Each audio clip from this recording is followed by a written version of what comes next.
Il y avait alors un royaume de France, si grande pitié, si grande souffrance, que Dieu du haut de sa magnificence eut pour la France très grande souvenance.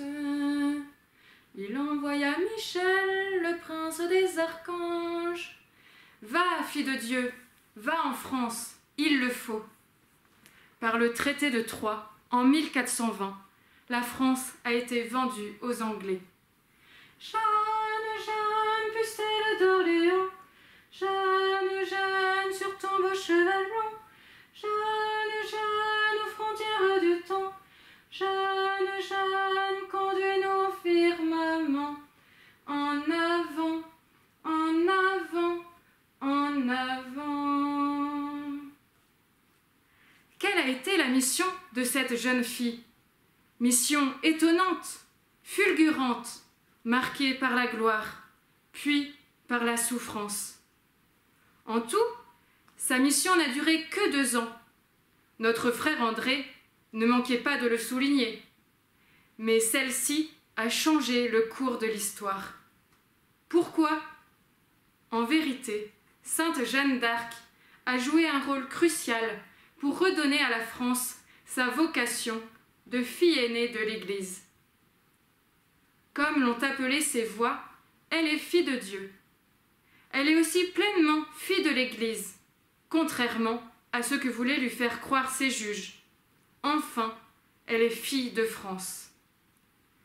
Elle est fille de Dieu par son baptême, mais elle l'est aussi par son appel si particulier, rétablir le royaume de France. Jusqu'à ses 13 ans, elle mène une vie comme ses compagnes. Elle est remarquée par sa grande piété. Elle était préparée à sa grande mission. À 13 ans, la visite de Saint-Michel marque un tournant dans sa vie. Je suis Michel, le protecteur de la France. Il l'envoie vers le Dauphin pour accomplir sa mission. La devise de Jeanne sera « Dieu premier servi ». Par ses voix, elle a reçu le privilège d'une éducation venant du ciel, mais elle y a correspondu. Ses contemporains en sont témoins. Elle vivait comme une sainte. Elle qui disait à ses juges « Si je ne suis pas en état de grâce, Dieu m'y mette, et si j'y suis, Dieu m'y garde. » Dieu l'a prise auprès de lui. Elle a rejoint l'immense cohorte des saints. Une question revient souvent. Comment pouvons-nous dire qu'elle est sainte alors qu'elle a fait la guerre? Est-ce compatible? Il est vrai, elle s'est revêtue d'une armure, nécessaire au milieu des soldats. Et cette armure, elle ne l'a quittée presque jamais pour préserver sa pureté. Elle a porté une épée, symbolisant son rôle, mais témoigne n'avoir jamais tué personne. Après chaque combat, elle s'est recueillie auprès des victimes, même ennemies, pour confier leur âme à Dieu. Elle n'a pas fait la guerre de sa propre volonté, mais pour répondre à la demande de Dieu. C'est donc une situation exceptionnelle. Elle n'a pas acquis sa sainteté pendant sa seule année au combat, mais dès son enfance, par sa piété et la pratique des vertus. Elle ne s'est jamais attribué ses victoires. C'est Dieu seul qui en était l'auteur. Elle n'était que son instrument. Elle a atteint les plus hauts degrés de la sainteté par sa passion dans la prison de Rouen. Elle se savait faible et demandait l'aide du ciel. Ses voix l'ont soutenue jusqu'au bout. Tu auras grande victoire. Tu viendras enfin au royaume de paradis. Non plus une victoire militaire, mais la victoire par le martyre. Une autre question survient. Dieu préfère-t-il les Français aux Anglais? Il ne s'agit pas de préférence, mais Dieu est un Dieu juste, qui veut que nous vivions dans la justice, ce que ne permettait pas la situation d'alors. Dieu a répondu aux prières de la France qui souffrait. Elle s'est aussi montrée fille de l'Église, confiante et abandonnée. Fille de l'Église, elle l'était depuis son enfance. À la tête de l'armée, elle a désiré que tous les soldats retrouvent le chemin des sacrements. Elle a également demandé à sa mère de partir en pèlerinage au Puy-en-Velay pour le jubilé de 1429 et demander à Marie sa protection. L'Église ouvre les écluses du ciel, Jeanne d'Arc lui fait pleinement confiance. Au procès, nous découvrons l'Église défigurée par le péché de ses membres. Les juges de Jeanne d'Arc, ecclésiastiques, étaient pervertis. Acquis au parti anglais, ils voulaient la perdre.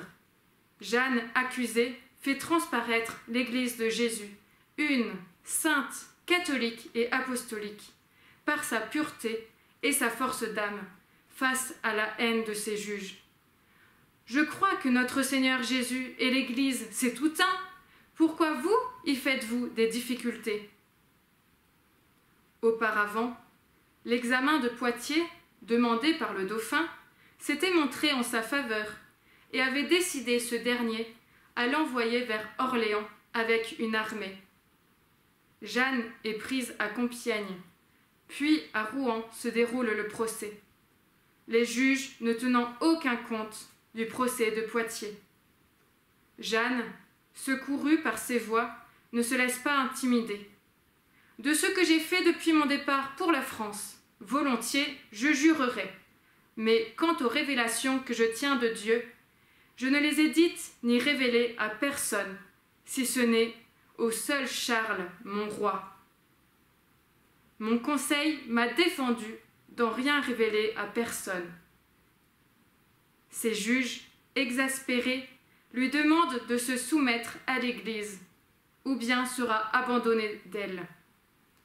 Pour échapper au traquenard qu'on lui tend, elle demande à ce que sa cause soit portée devant le jugement du pape.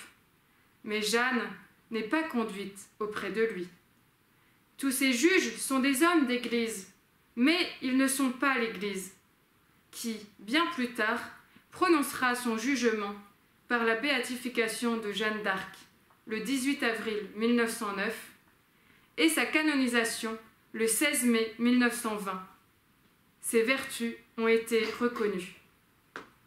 En attendant, Jeanne est condamnée au bûcher. Avant d'être emmenée au lieu du supplice, Jeanne s'exclame « Évêque, je meurs par vous !» Elle a offert sa vie pour l'Église. Enfin, Jeanne est fille de France. Elle a entendu l'appel de Saint Michel, et même si elle avait eu 100 pères et 100 mères, elle serait partie pour sauver son pays. Puisque Dieu le commandait, il convenait de le faire. Elle est un exemple pour chacun de nous, Français. Un fait marquant est la triple donation qui a eu lieu peu de temps avant le sacre à Reims. Jeanne d'Arc demande au dauphin de lui faire un présent. Rien de moins que le royaume de France. « Voilà le plus pauvre chevalier de son royaume, dit-elle. Puis, elle livre le royaume à Dieu. Enfin, elle investit le dauphin Charles du royaume de France. Ainsi, le roi est le lieutenant de Dieu. À Reims, le sacre est la réaffirmation de la nation française, qui renaît plus forte après toutes les épreuves traversées. La vocation de la France est retrouvée. Jésus et Marie ont repris possession de la France. La mission de Jeanne pour la France devait être conclue par la souffrance. Ses voix lui ont fait découvrir que c'est son offrande ultime qui obtiendrait la victoire définitive à la France. Concluons par une citation du cardinal Touchet, évêque d'Orléans et postulateur de la cause. Il s'adresse à sainte Jeanne d'Arc. Nous nous y associons.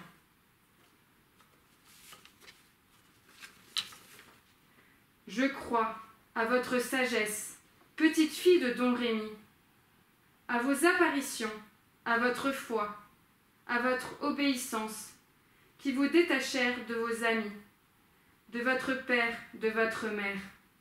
Je crois à votre amour ineffable de Messire Jésus-Christ, de sa mère Marie, de Monseigneur Saint-Michel, de Mesdames Sainte Catherine et Sainte Marguerite, à votre pureté qui inspirait la retenue, à votre courage qui forçait les Bastilles, ô pucelles d'Orléans.